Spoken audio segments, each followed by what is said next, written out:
Fil-budget tas-sena d-dieħla, il-Gvern ser jinvesti total ta' 100 miljun euro fi proġetti u inizjattivi ambjentali.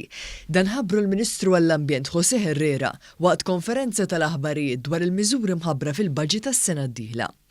Il-Ministru Herrera semma żieda ta' 200,000 euro għal 1,100,000 euro fl-allokazzjoni ta' fondi brabta ma' proġetti ta' forestazzjoni. Qal li l-Awtorità tal-Ambjent u r-Riżorsi ser tgawdu wkoll minn żieda ta' 3,400,000 euro oħra biex issa dan l-organu importanti fl-aspett ta' infurzar ser gawdi minn total ta' 12 miljun euro.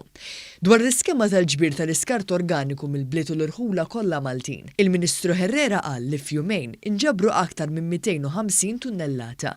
Dr. Herrera żied jgħid li l-budget ser kompli jinvesti fl-impjant tal-waste serve bit-tnedija ta' proċess li ser wassal għal bini ta' faċilità għall-irkupru tal-materjali f'ħalfar. Min-naħa tiegħu, is-Segretarju Parlamentari Clint Camilleri ħabbar illi f'dan il-budget ser titwetta il-weda tal-benefiċċju għal min jadotta annimali domestiċi illi għalija il-Gvern alloka 100,000 euro.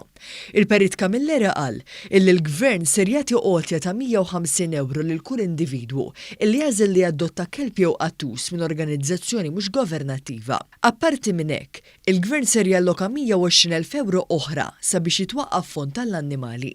Permezz ta' din il-miżura, il-kunsilli lokali ser ikunu mejjuna sabiex iwaqfu dog parks u cat cafes fost l-oħrajn.